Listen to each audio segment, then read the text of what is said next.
नमस्कार, मैं रघुनाथ प्रसाद आज चर्चा कर रहा हूँ पुनः urban body election in Bihar की। 4 अक्टूबर को जब ऑनरेबल हाई कोर्ट का आदेश आया, उसके बाद सभी दल अपने अपने ढंग से अपनी प्रतिक्रिया व्यक्त कर रहे हैं और इसमें भी राजनीतिक लाभ हानि पर वो लोग अपनी टिप्पणी कर रहे हैं। अच्छी बात है कि बिहार सरकार ने एक निर्णय लिया है कि ऑनरेबल पटना हाई कोर्ट के आदेश के विरुद्ध सरकार ऑनरेबल सुप्रीम कोर्ट में अपील करने जा रही है। मैं आज उन बयानों की चर्चा कर रहा हूं जो भारतीय जनता पार्टी के कुछ नेताओं के द्वारा दिए जा रहे हैं।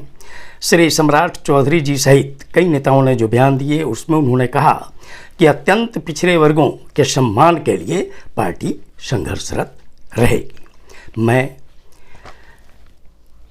बीजेपी के समक्ष कुछ पुराने तथ्यों को रखना चाहूँगा और उसके साथ साथ कुछ वर्तमान तथ्य को भी, कि यदि वास्तविक रूप से भारतीय जनता पार्टी अन्य पिछड़ा वर्ग, जिसमें कि अत्यंत पिछड़ा वर्ग समाहित है, साथ ही अनुसूचित जाति जनजाति के आरक्षण के प्रति संवेदनशील है, तो उन्हें कुछ तथ्यों को देखना चाहिए और उस पर मंथन करना चाहिए। सबसे पहले तो मैं यही रखूं कि वर्ष 2021 में जब ग्रामीण निकायों के चुनाव हुए थे, अर्थात पंचायत समिति और जिला परिषद के, उस वक्त भारतीय जनता पार्टी और जनता दल यूनाइटेड हम की मिलीजुली सरकार थी। उसमें कोई कठिनाई नहीं हुई और वर्ष 2006 और 2007 की तरह अनुसूचित जाति जनजाति को आबादी के अनुसार और अत्यंत पिछड़े वर्गों को 20% आरक्षण मिला। यह 50% की सीलिंग के अधीन है। किसी भी स्थिति में यह आरक्षण किसी भी जिले में, मैं समझता हूँ कि शायद 37% से अधिक नहीं होगा। 13% का वैसे भी गैप है। तो वह शांतिपूर्वक वो चुनाव हो गया 2021 में। 10 अगस्त को सत्ता परिवर्तन हो गया। आखिर अब हर दल को यह सोचना चाहिए कि आखिर कौन सी बात हो गई कि अचानक इस मामले में हाई कोर्ट में चैलेंज किया गया और इस तरह का आदेश आया है। खैर, आदेश पर कोई टिप्पणी नहीं की जा सकती और बिहार सरकार, अच्छी बात है, वो अपील में जा रही है। बीजेपी को भी इस तथ्य को निश्चित तौर पर देखना चाहिए। 1977 ईस्वी में जब जनता पार्टी की सरकार केंद्र में बनी थी, तो जनता पार्टी में उस समय का सबसे महत्वपूर्ण दल भारतीय लोक दल के साथ ही जनसंघ, संगठन कांग्रेस और सोशलिस्ट पार्टी समाहित थी और इसके अतिरिक्त कांग्रेस पार्टी से जो कुछ छोटे छोटे गुट अलग हुए थे, वो भी उसमें शामिल थे। केंद्र की सरकार बनने के बाद मध्यावधि चुनाव हुए थे कुछ राज्यों में, और जिन राज्यों में चुनाव हुए तो सभी जगह जनता पार्टी बहुमत में आई। उसमें से 4 राज्य ऐसे थे जहां भारतीय लोक दल जो पुराना घटक था, उनके 4 मुख्यमंत्री पदासीन हुए। बिहार में कर्पूरी ठाकुर, उत्तर प्रदेश में श्री राम नरेश यादव, हरियाणा में श्री देवीलाल जी और उड़ीसा में श्री नीलमणि राय। मैं यह कहना चाहूँगा कि आखिर कौन सी परिस्थिति आ गई थी कि संयोगवश श्री कर्पूरी ठाकुर जी सहित ये चारों मुख्यमंत्री अन्य पिछड़ा वर्ग से थे। ये बहुत बड़ी बात थी पूरे देश के लिए। तो आखिर कौन सी स्थिति आई कि 1978 के अंत आते आते हरियाणा में पुराना जो जनसंघ घटक था और संगठन कांग्रेस घटक था, दोनों दल मिल गए और वहाँ पर श्री देवीलाल जी की सरकार गिरा दी गई। फिर वही बात उन दोनों जनसंघ और संगठन कांग्रेस के नेताओं ने मिलकर उत्तर प्रदेश की सरकार में जो श्री राम नरेश यादव जी की थी, वो गिरा दी गई। फिर 1978 में ही नवंबर में चूँकि जननायक कर्पूरी ठाकुर जी ने अत्यंत पिछड़ों और महिलाओं के लिए जब आरक्षण की घोषणा की बिहार सरकार की नौकरियों के लिए, तो जैसे पूरे बिहार में आग लग गई, आंदोलन हुआ। बीजेपी से मैं अनुरोध करता हूँ कि पुनः मंथन किया जाए कि कौन से तत्व थे जिन लोगों ने जननायक कर्पूरी ठाकुर जी की सरकार के इस निर्णय का विरोध किया पूरे राज्य में, और कौन सी परिस्थिति थी कि पुराना जनसंघ घटक और संगठन कांग्रेस घटक ने मिलकर अप्रैल 1979 में श्री कर्पूरी जी की सरकार को गिरा दिया।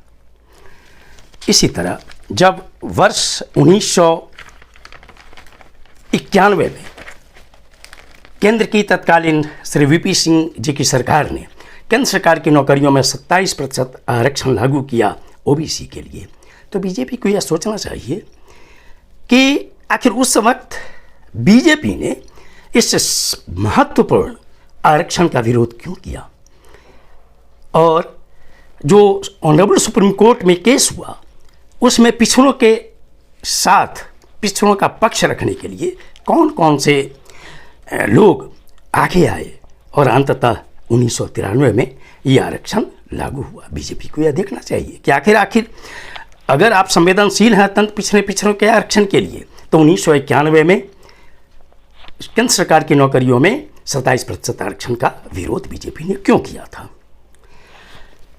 इतना ही नहीं, यह भी विचार करना चाहिए बीजेपी बिहार को कि आप देखिए पूरे देश के स्तर पर कि जो सेंट्रल कोटा जो MBBS BDS में जो है 15% यूजी कोर्सेस में और 50% पीजी कोर्सेस में 2014 से लेकर 2021 तक के सारे घटनाक्रम का उन्हें आकलन करना चाहिए कि किस परिस्थिति में ओबीसी को 27% आरक्षण यूजी और पीजी कोर्स में सेंट्रल कोटा में नहीं लागू हुआ।